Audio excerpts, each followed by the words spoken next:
Meu nome é Ângela Mari, eu atuei no CAP por bastante tempo, né, para quem não me conhece, agora de forma mais informal, sempre que possível eu participo, e é um prazer participar, né, da formação do professor da área da deficiência visual, é uma formação bastante específica, né, e demanda do professor uma busca incessante pelo conhecimento. A temática que a Alessandra vai trabalhar nos próximos encontros, na verdade, é uma das temáticas mais importantes para a prática do professor de sala de recursos. Por quê? Os nossos alunos, eles são 90% alunos com baixa visão, e não alunos cegos, né? É claro que a metodologia da cegueira, ela exige um conhecimento mais aprofundado do Braille, do Soroban, mas a baixa visão, ela tem uma especificidade muito grande, que nós temos um grupo extremamente heterogêneo, né, em termos de visão, em termos de comportamento visual. Então, aproveitem bastante os outros encontros, né? Hoje eu não vou falar sobre baixa visão, hoje eu vou falar sobre o educador, sobre a nossa relação no nosso trabalho de educador da área visual. Então, vamos lá.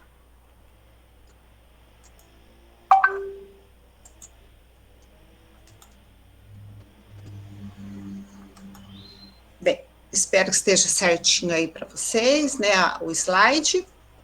Então, por que essa temática? Novos caminhos para velhos enredos, né? Tem um pouco a ver até com o momento que eu estou vivendo, né, já de aposentada, onde há essa possibilidade de rever certos paradigmas, né, que foram construídos ao longo da trajetória de trabalho mesmo, né, a trajetória profissional. Então, essa reflexão, ela é para os mais antigos, né, uma forma de avaliar aquilo que vem sendo feito, e para os mais novos, é de mostrar, de certa forma, encaminhamentos, assim, muito significantes para quem quer um trabalho significativo na área visual, né, que é uma área tão específica. Então, a gente poderia estar falando hoje sobre as dificuldades que a gente ainda tem em relação à cegueira, em relação à baixa visão, ou então a gente se lastimar, porque a nossa sociedade ainda é tão pouco equitária, né? O quanto o preconceito ainda é pungente, né, na nossa realidade. Então, nós temos muitas coisas ainda para assim se lamentar nesse momento, né?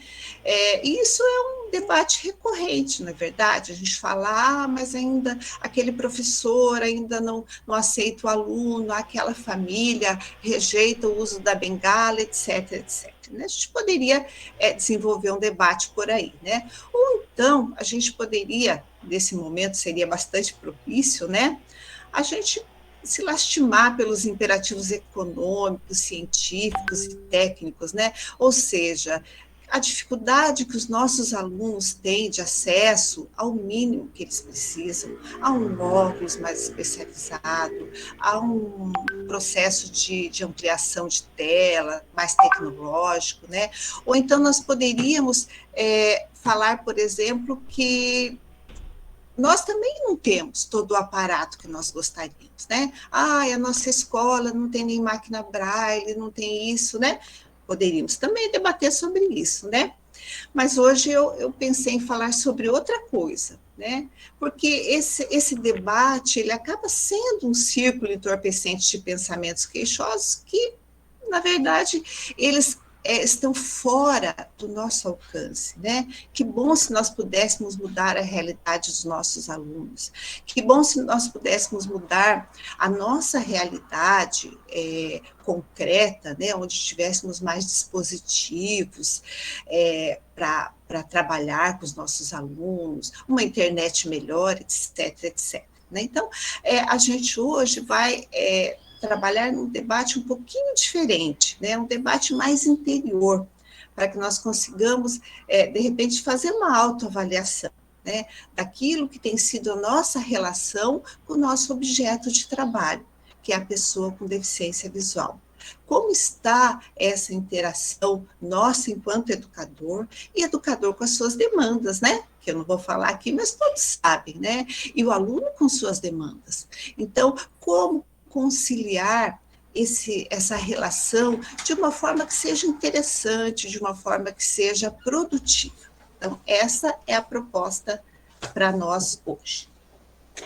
Bem, então, qual é o objetivo hoje da nossa conversa? Abordar o nosso eu de educadores de indivíduos com deficiência visual.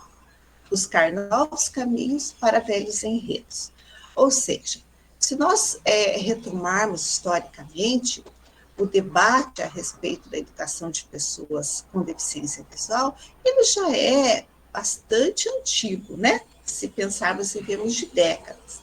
Nós tivemos vários movimentos, né? No Brasil se iniciaram mais na década de 80, mas em outros países eles já vinham acontecendo muito antes, né? Da década de 80, na década de 60, nós já tínhamos, né? Já se construía um modelo, né, de deficiência. Esse modelo de deficiência, a princípio, bastante voltado para o biológico, né? O modelo médico de deficiência. Qualquer material que vocês lerem, inclusive a referência que eu vou deixar aqui para vocês, de onde eu tirei essas ideias, né? Tirei e misturei com as minhas, né? Porque toda vez que a gente lê um material, a gente acaba fazendo isso.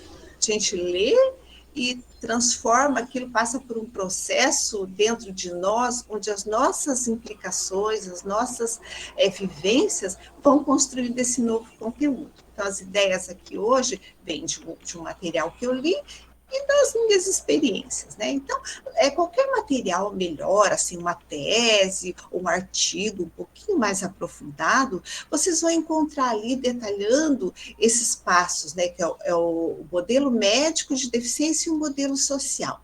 Então, nós temos que entender como que se constrói hoje, né, essa imagem da pessoa com deficiência. As superações que já houveram, e muito mais do que isso, como que nós conseguimos, né, com a nossa prática, vencer certos paradigmas que ainda são resquícios, né, de toda essa construção histórica que acontece e vai acontecer, vai continuar, né? Então, interpretar o passado para mudar o presente. Né? Acredito que isso é possível, só que muitas vezes é doloroso. Por que é tão doloroso, às vezes, a gente interpretar o passado? Isso eu estou falando enquanto eu, educadora de pessoa com deficiência visual. Porque interpretar o passado, o meu passado de educador, vai me levar a levantar problemas que eu tenho, questões que precisam ser resolvidas.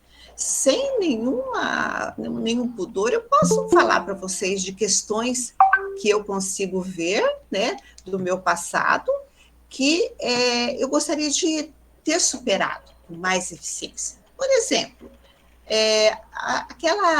aquela coisa de procrastinar, né, do nosso trabalho.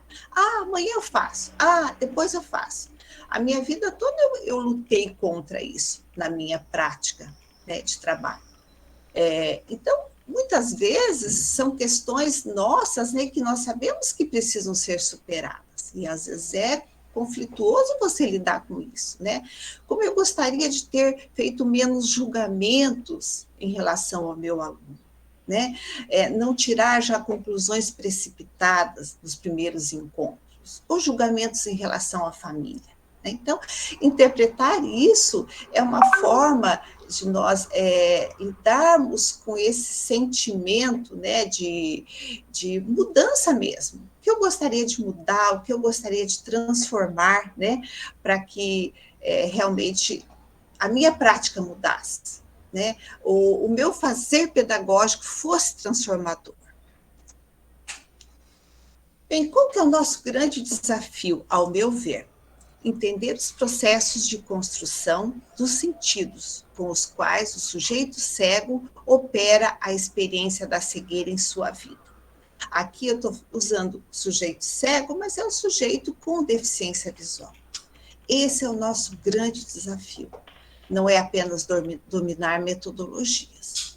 O nosso grande desafio é entender como que a construção dos sentidos para essas pessoas com esse diferencial, com essa deficiência visual.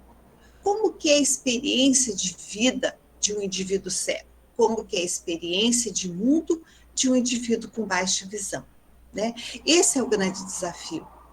Como fazer isso? Como entender? Como tornar esse entendimento realmente uma prática cotidiana? E não apenas eu utilizar a minha visão, né? Ou seja, o meu ponto de vista visualista, porque eu enxergo, eu querer utilizar esse meu ponto de vista para a minha prática pedagógica, para meu entendimento desses indivíduos, né? Isso se torna bastante limitado, né? Porque é outro paradigma, é outra forma de entender o mundo que as pessoas com baixa visão e cegas têm. Como chegar e entrar nesse mundo? Bem, a experiência, ela não é somente aquilo que nós passamos, mas o que passa por nós também, o que nos acontece, o que nos toca. Então, veja bem, ao trabalhar com um aluno com deficiência visual, com uma família, com um adulto, com um adolescente, nós estamos deixando marcas nesse indivíduo. Né? A cada encontro na sala de recurso, em que eu me empenho mais ou que eu me empenho menos, em tirar o máximo daquele aluno, a cada momento de capacitação, a minha postura em relação ao conhecimento, tudo isso ele transpassa e constrói a minha experiência, né? É a forma como nós passamos pela vida, pelas experiências, pelo nosso trabalho profissional, é que vai construir essa experiência. Não apenas você fazer, mas a forma como tudo que te cerca também te toca, te move, né? Te muda, né? Porque estar sempre aberto à mudança é uma das questões importantíssimas para um fazer pedagógico eficiente, né? Para que a gente se transforme enquanto pessoa, enquanto profissional.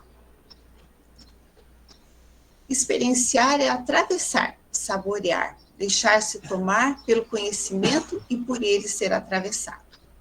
Bem, essas impressões, vocês vão ver que elas estão bastante carregadas, né? Da antropologia, que eu acabei estudando antropologia no meu mestrado. Isso, de certa forma, transformou bastante a minha vida, não só profissional como pessoal, né? Ou seja, a experiência, ela acontece individualmente, né? Mas ela só acontece quando você deixa que essa situação, que esse conhecimento, ele transpasse você. Né? E como que a gente, de certa forma, bloqueia isso? Quando a gente fica muito presos, né, às nossas ideias, aquilo que a gente já aprendeu, aquela linha teórica que a gente defende com unhas e dentes, né? Hoje nós poderíamos falar aquele partido, aquele ideal político, né? Que isso está causando uma polarização bem grande no Brasil, infelizmente, né? Então, estar aberto a esse transpasse do conhecimento, estar aberto a esse transpasse da vivência com a pessoa com deficiência visual, ouvindo dela, ouvindo da família, observando, né? Vai além de eu chegar com uma atividade pronta e colocar ali na mesa para ele fazer. Passa por um momento de reflexão, um momento de entendimento da situação daquele indivíduo que está ali comigo. A forma dele ver, a forma dele perceber, a forma dele gerir a sua deficiência. Porque muitas vezes isso vai trazer implicações totalmente fortes no desenvolvimento acadêmico dele, a forma como ele concebe o seu interior enquanto pessoa com deficiência. Isso é fácil de fazer? De jeito nenhum.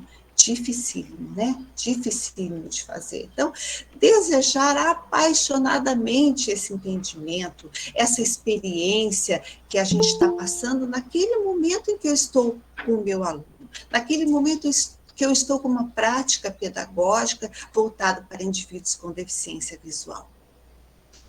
Bem, Para a gente construir um pouco isso que eu joguei para vocês, eu trago dois conceitos muito falados hoje em dia, que é a alteridade e a empatia, né? Mas são palavras-chave da nossa jornada, né? De professor, de pessoa, sem dúvida. Então, o que é a alteridade? É conseguir reconhecer que o outro é daquele jeito apenas por ser diferente de você, e logo ter comportamentos, emoções, reações, ações, enfim, uma essência diferente da sua, né? A alteridade é você conseguir vencer o aspecto do defeito, da deficiência, né? E encarar tudo isso apenas como uma diferença, né? Estamos longe disso, né? Enquanto indivíduos, enquanto sociedade, enquanto escola, né? Realmente, ter alteridade é uma jornada, né, que a gente constrói ali ao longo da nossa vida. Entender esse outro como diferente é realmente desafiador. Não precisamos nem falar de deficiência, né? É aquela pessoa que é muito diferente de você, você já analisa ela de uma forma negativa. Nossa, você vê como que ele se veste, como que ela se veste, como que ele se comporta, como que ela leva a vida, né? Imagine na deficiência, né? Como é difícil você ter alteridade em relação ao teu aluno, mas muito necessário. O outro é a empatia, né? Tão falada, né? É conseguir se colocar no lugar de outra pessoa e sentir o que ela sente. Puxa, aí complicou, né? Para nós professores.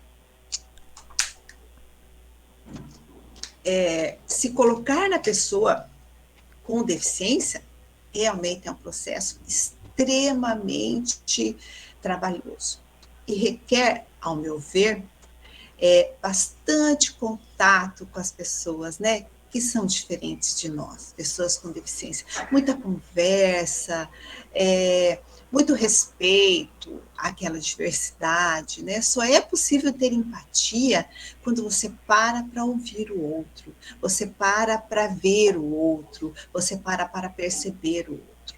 Só é possível ter empatia quando o teu trabalho pedagógico é de qualidade, é pensado, é planejado, é estudado. Sem isso, não dá para ter empatia. Porque essa empatia aqui, nossa, é voltado para nosso trabalho pedagógico, é voltado para a gente desenvolver o máximo nesse aluno que está conosco. Essa empatia é para que seja um resultado para a vida desse indivíduo. E muitas vezes é. Quem está mais tempo na área sabe dizer isso com bastante clareza. Muitas vezes nós somos os mais importantes mediadores na vida daquele indivíduo, daquela criança, daquele adolescente, daquele adulto. Muitas vezes nós somos o principal mediador. A família não sabe como lidar, se ele está na escola regular, a escola também não sabe, e nós somos os mediadores experientes. Então, é preciso ter empatia, né? Com certeza. Continuando, né? Então, vamos lá, algumas percepções da forma de viver a cegueira ou a baixa visão. Eu utilizei o termo cegueira, né? A partir da autora que eu trabalhei, mas ele é totalmente extensivo a questão da baixa visão, né? Em alguns aspectos, inclusive, a baixa visão é bem mais complexa, né, do que a cegueira, principalmente pela diversidade, pela dificuldade, muitas vezes, de nós termos a empatia para entender o quanto o aluno enxerga, o que ele pode fazer. Ele vai viver muito essa falta de empatia na sala de aula, quando o professor não reconhece que ele não consegue copiar o quadro, que a letra dele não vai ficar bonita. Então, é muito mais difícil, em alguns aspectos, você trabalhar isso com o aluno, com a família e com a escola também.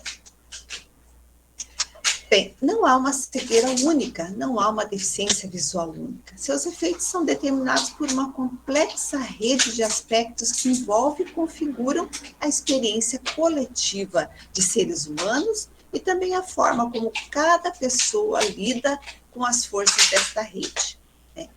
Além da especificidade da acuidade visual, da condição visual, nós temos uma gama de aspectos, né, que alguns autores chamam como a rede, né, tudo aquilo que implica na nossa vida, a nossa família, a nossa religião, a nossa cultura, a forma como eu gerencio todo esse aspecto da minha vida cotidiana é particular, né? É individual. Então, além de tudo, além da deficiência, cada indivíduo vai interagir com essa malha que ele vive, né? Família, sociedade, escola, seu eu interior, sua cultura, de uma forma diferente, né? E cada um vai reagir de uma forma. Tem pessoas, adultos, que adquirem a deficiência visual, que dali um mês estão com um cabo de vassoura mesmo, andando ali em volta da quadra dele. Tem outros que demoram 1 ano, 2 anos, para conseguir assimilar a perda visual que ele teve. Então, na baixa visão, nós vamos ter também bastante casos, né, de cegueira adquirida, de baixa visão adquirida. Então, ao defrontar com esse indivíduo, principalmente o que teve uma redução visual bem significativa, que geralmente nos casos de adulto acontece, nós temos que levar em conta tudo isso.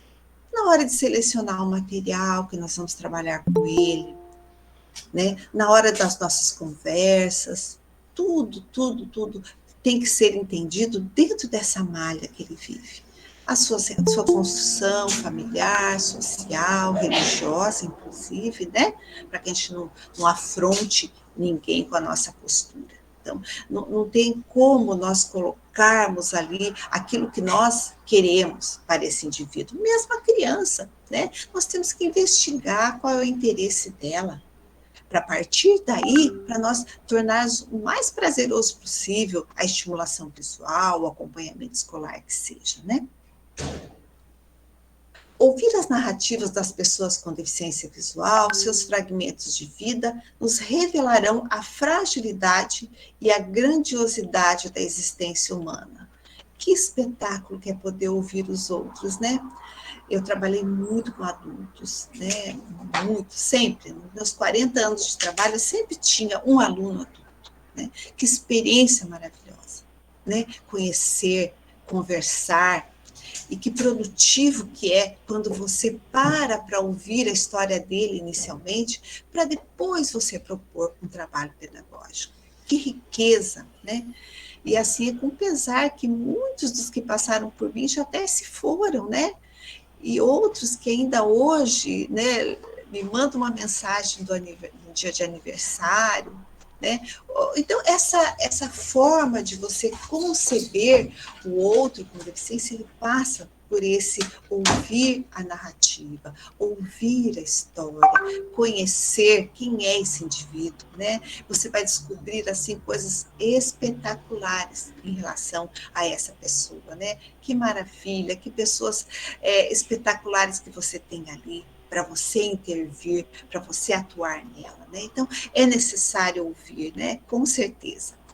As narrativas envolvem não ver as concepções, crenças, modos de viver, desejos, reações e maneiras de lidar com as circunstâncias da vida.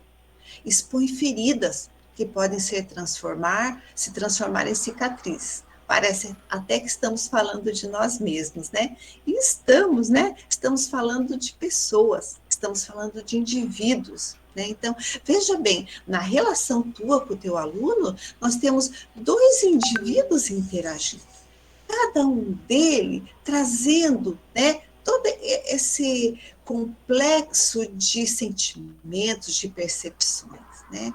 Como é necessário a gente se abrir a esse indivíduo, né? Conhecer, entender e não comparar, não é mesmo? Não adianta eu comparar a mim com a Alessandra ou com qualquer outra pessoa, somos pessoas diferentes. Então, no trabalho pedagógico, o comparar, o propor metas a partir da comparação é terrível, porque são indivíduos diferentes, eles não vão reagir da mesma forma.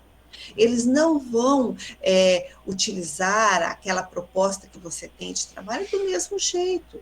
Um vai ter sua dificuldade, outro vai ter outra, né?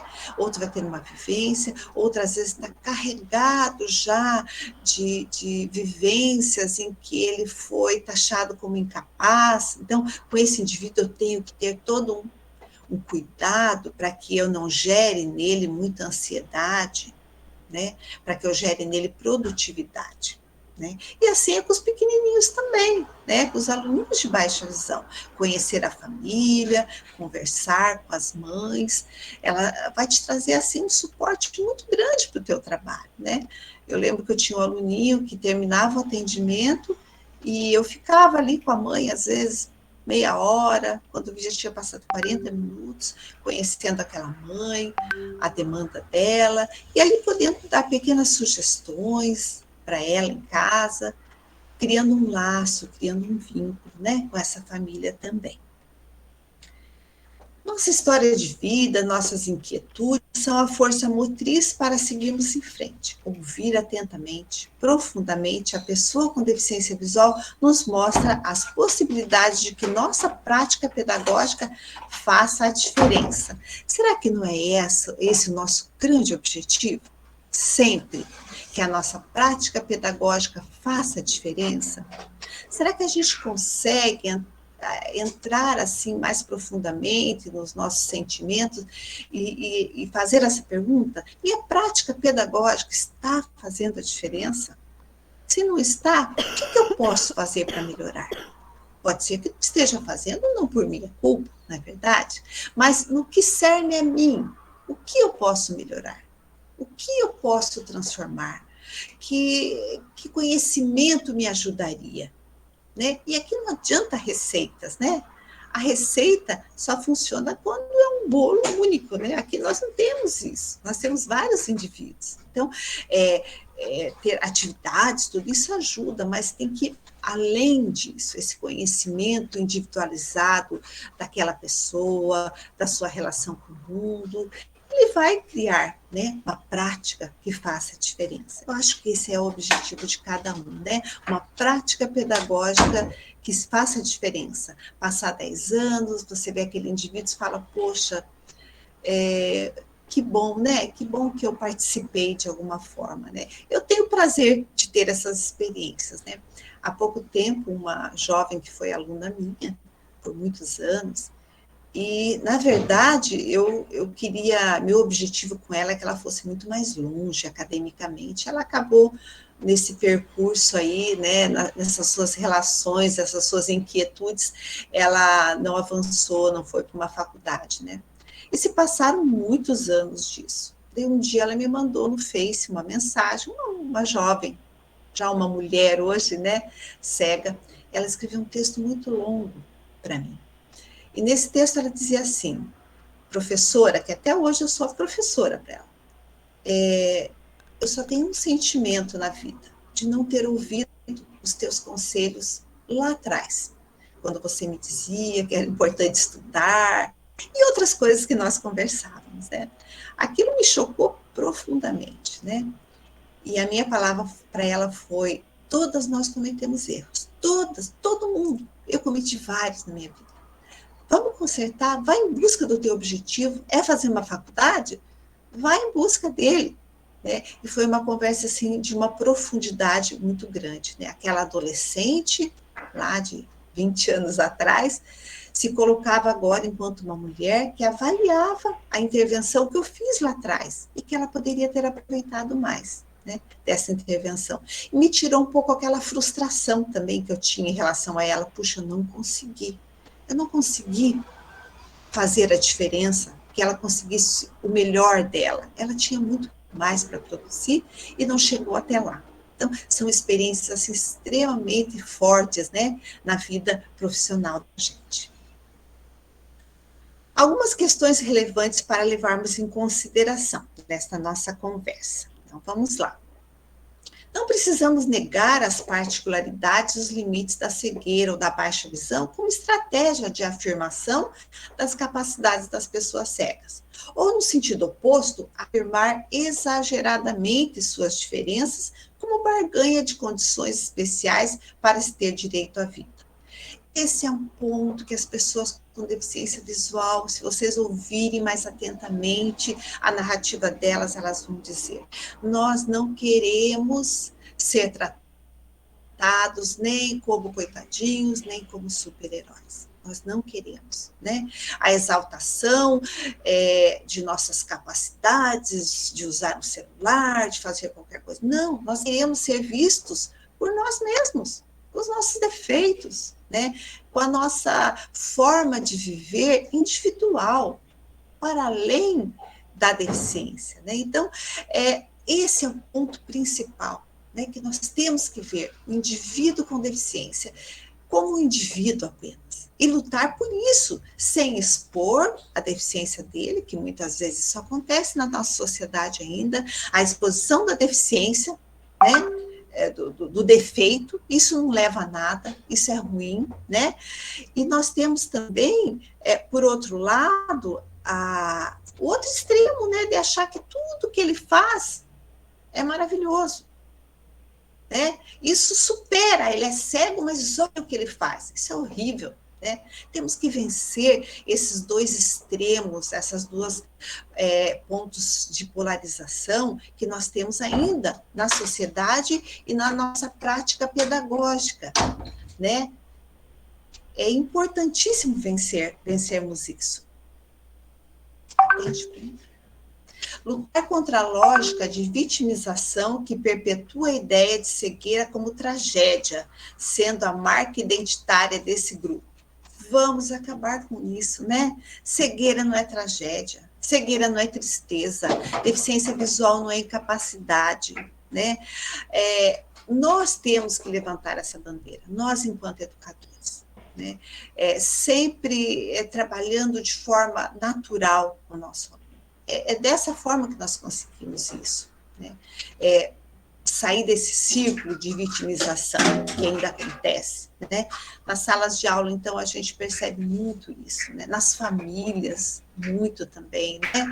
Aquilo é uma tragédia, aquilo ainda é um acontecimento que rompeu com a vida, né? A cegueira, a baixa visão, ela não rompe com a vida. Ela abre outros caminhos diferentes, né? Mais difíceis, em alguns aspectos, sim, em outros, não. Porque o mais difícil ou mais fácil vai depender da minha experiência de vida, e não da baixa visão, e não da cegueira. Não é a baixa visão e a cegueira que torna a minha vida mais difícil, é a forma como eu lido no mundo. Eu posso não ter baixa visão, não ter cegueira, e a minha trajetória de vida ser extremamente dolorosa. Extremamente. Eu não consegui lidar com as situações, com a vida, com as decepções. Isso não tem a ver com a cegueira. Apesar desse vínculo muito forte que existe socialmente, na verdade não tem. Né? O fracasso, ele tem a ver com as minhas relações com esse mundo, e não com a minha deficiência em si, seja ela qual for. Não banalizar as diferenças existentes entre as características físicas e funcionais da deficiência na vida cotidiana das pessoas. Ou seja, né, eu não quero que ele faça aquilo que ele não tem condição de fazer. Não banalize. Ah, você não pega a bengala? Tem que pegar a bengala. Você tem que pegar... Não, calma aí. É a relação de cada um com a bengala. Ah, você não quer usar tal auxílio? Não, você tem que usar.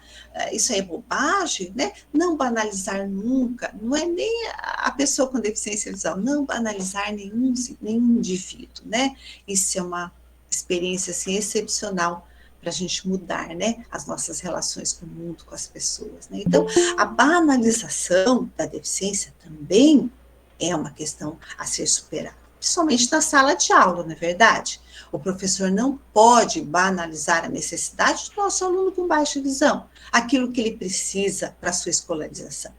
Ele tem que ser suprido naquilo que ele precisa, na sua especificidade, seja a aproximação do quadro, seja um auxílio óptico, seja mais tempo, seja uma avaliação com tempo estendido, não podemos banalizar. E na prática de sala de aula, muitas vezes, a banalização acontece sim, né? E o nosso aluno, muitas vezes, é deixado de lado na sua especificidade, naquilo que é próprio da deficiência dele.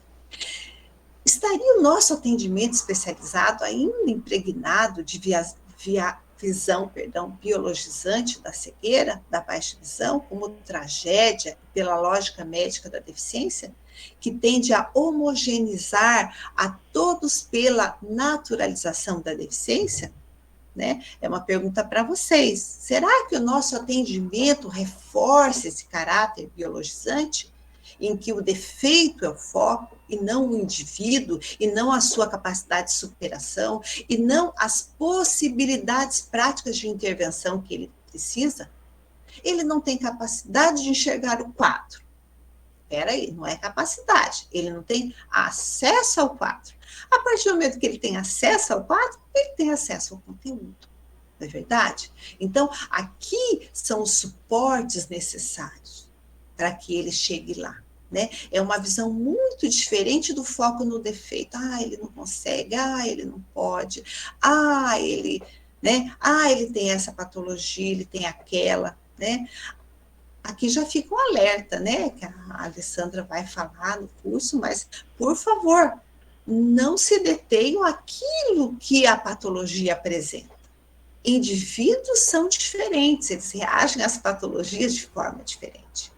Nem todo aluno, né, com retinose pigmentar ficar cego amanhã. Então, calma lá, vamos usar esse resíduo dele, não vamos criar expectativa, nem que vai enxergar, nem que não vai enxergar. Trabalhe com o que você tem, trabalhe com a arma que você tem no momento. É o resíduo visual? É essa a tua arma. Não, ele vai ficar cego. Ele vai ficar cego, nós também podemos, né? Ficar cegos, ficar com baixa visão. É muito tênue essa linha entre o enxergar e o não enxergar, não é verdade? Então, não se preocupe com isso, conheça a patologia, entenda a patologia, mas não coloque prognóstico, né? Como que ele vai enxergar, o quanto ele vai enxergar, que isso depende de fatores externos, né? Que vão além da nossa capacidade de professor. Será que vencemos a tendência de representar a cegueira ou a baixa visão como o fim da vida? Um rompimento da visão com a não visão? A lógica binária? Só restando seguir em frente? É uma vida mais ou menos, né? Você perdeu a visão? Vai ter uma vida meio remendadinha. Você tem baixa visão? Vão ter uma vida remendada.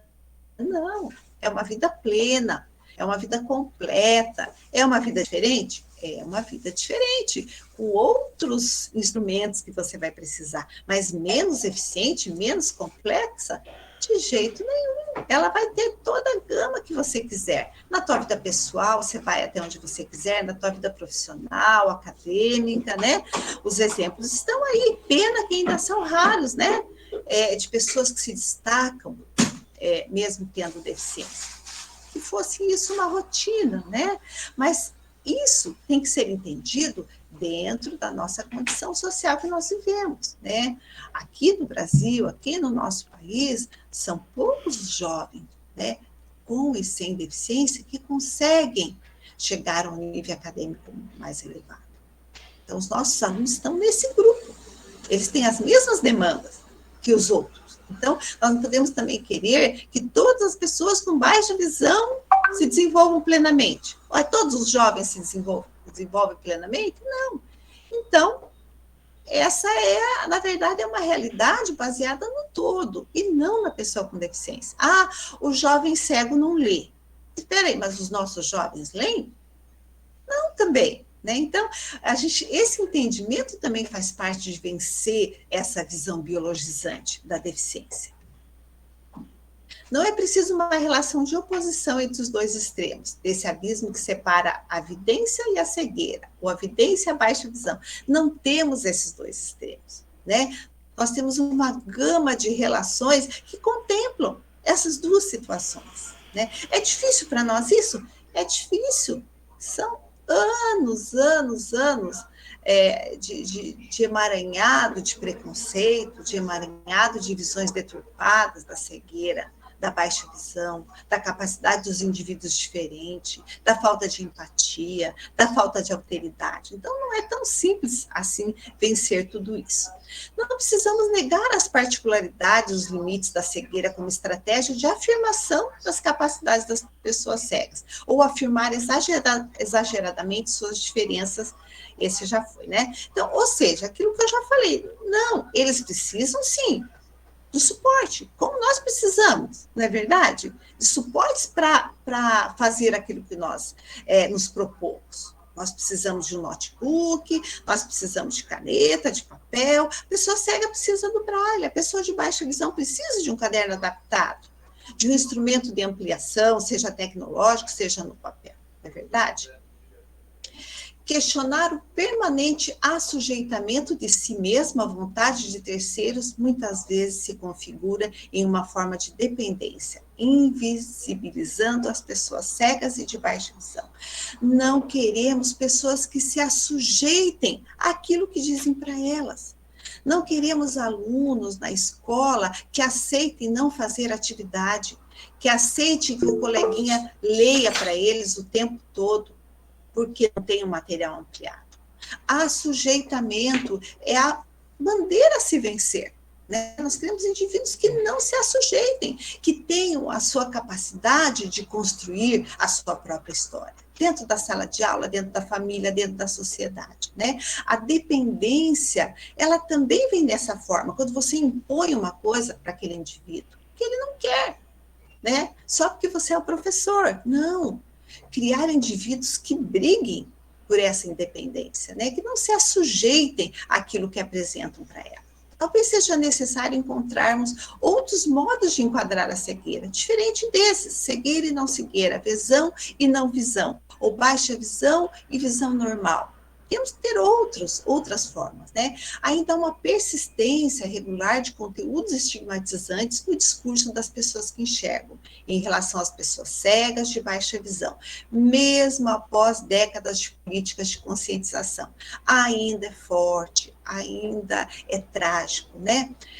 No livro que eu escrevi, que é do meu mestrado, eu trago essas narrativas, né? Fortes, narrativas extremamente tocantes, dessa invisibilidade, desse estigma que ainda é presente na vida das pessoas com deficiência visual. E ao conversar com pessoas, você vai ter um monte de percepções que às vezes você nem imagina que existem, né?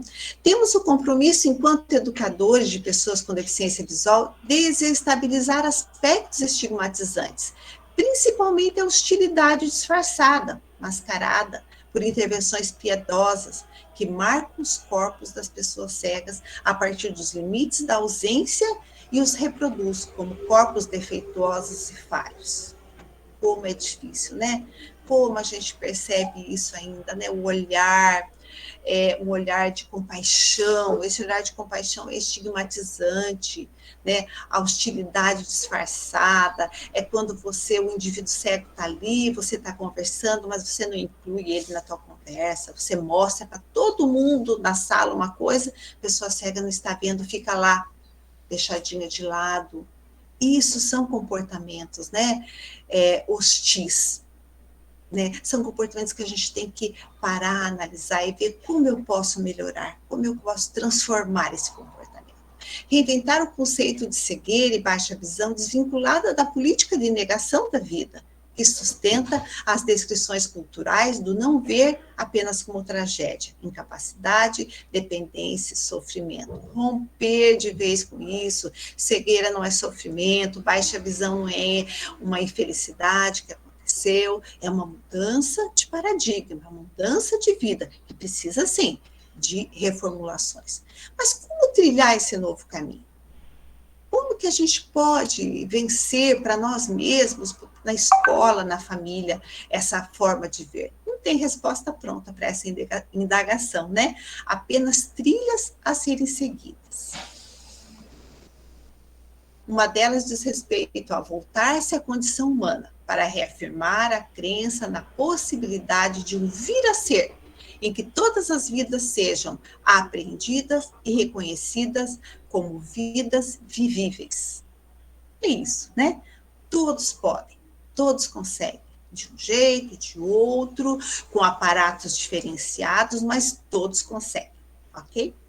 Bem, aqui fica a referência, né, que eu me baseei dessa fala, é uma tese de mestrado bem longa, mas eu retirei ali coisas que me eram significativas, né, que eu achei que seria importante passar hoje para vocês, e também tem várias questões trabalhadas já no meu mestrado também, sobre essas narrativas de pessoas com deficiência visual. Então, dessa forma, a gente tem mais ou menos o encerramento, né, da conversa, e fica aí para a gente debater. Espero que tenha sido claro, né? E eu, desde já, Alessandra, obrigado pelo convite, obrigado por participar com vocês. Nós que agradecemos, tá, Ângela, a sua participação. E acho que agora a gente queria ouvir um pouquinho vocês a respeito disso, porque a gente sabe que cada escola, cada cidade, cada lugar que a gente está presente ali é uma realidade diferente, né? Então, diante desse contexto da Ângela, que a gente pudesse compartilhar um pouco o que vocês vivem aí na escola, no município de vocês.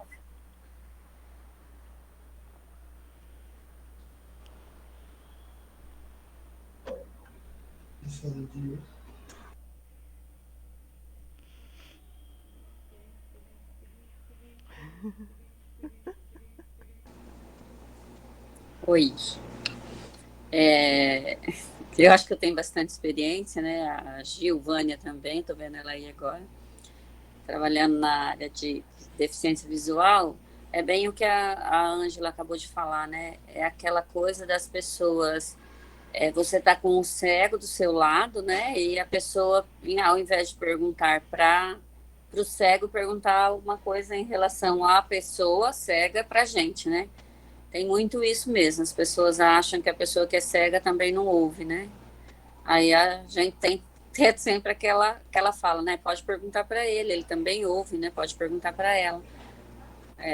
Então tem muito isso. As pessoas vê a pessoa cega sempre como ser aquela pessoa coitada que sofre muito, né? Então tem muito esse estigma ainda e a gente tem que, nós como profissionais dessa área que trabalhamos há bastante tempo, nós temos que tirar isso mesmo das pessoas, dos professores que trabalham com a gente na escola. Então, é nosso papel isso, como, né, através desse conhecimento que nós temos, esse trabalho que nós fazemos com ele.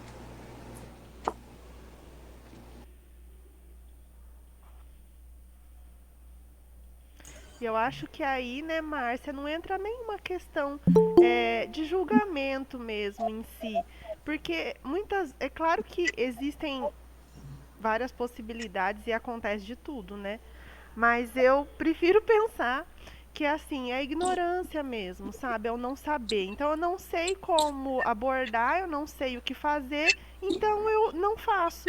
E aí a gente que tem um conhecimento e trabalha na área, cabe daí a nós, né? Tá fazendo essa ponte. Eu sei que às vezes cansa, às vezes a gente até se irrita com algumas coisas, né? Mas Verdade. tem que respirar fundo e começar tudo de novo às vezes. Eu atendo uma senhora já há bastante tempo, né? E eu faço bastante orientação com a família, sabe? Então, ela mora com um filho e esse filho deixa cadeiras fora dos lugares, né? Eu chego lá para atender ela na casa dela, que eu atendo ela em casa. Eu chego lá, o lugar da gente sair para fazer orientação em mobilidade, né? O filho deixa a moto estacionada bem na frente, sabe? Coisas assim que a gente fala todos os dias que vai lá, todos os dias que eu vou lá, eu converso com o filho dela, com os, né? São mais dois filhos que estão lá, tem uma filha também, mas eu quase não encontro ela. Mas a gente fala, mas são coisas assim que eles acho que preferem ignorar, sabe? E ela reclama bastante, né? Para mim, assim, que eles deixam tudo fora do lugar, tiram uma coisa daqui e não coloca, né? E eu sempre falo com eles, deixa tudo no lugar, né? A gente até acaba sendo um pouco chata, né? De tanto que a gente fala com a família, mas é uma coisa meio complicada, mas a gente tem que, aos poucos, tentando incutir isso na cabeça de cada um e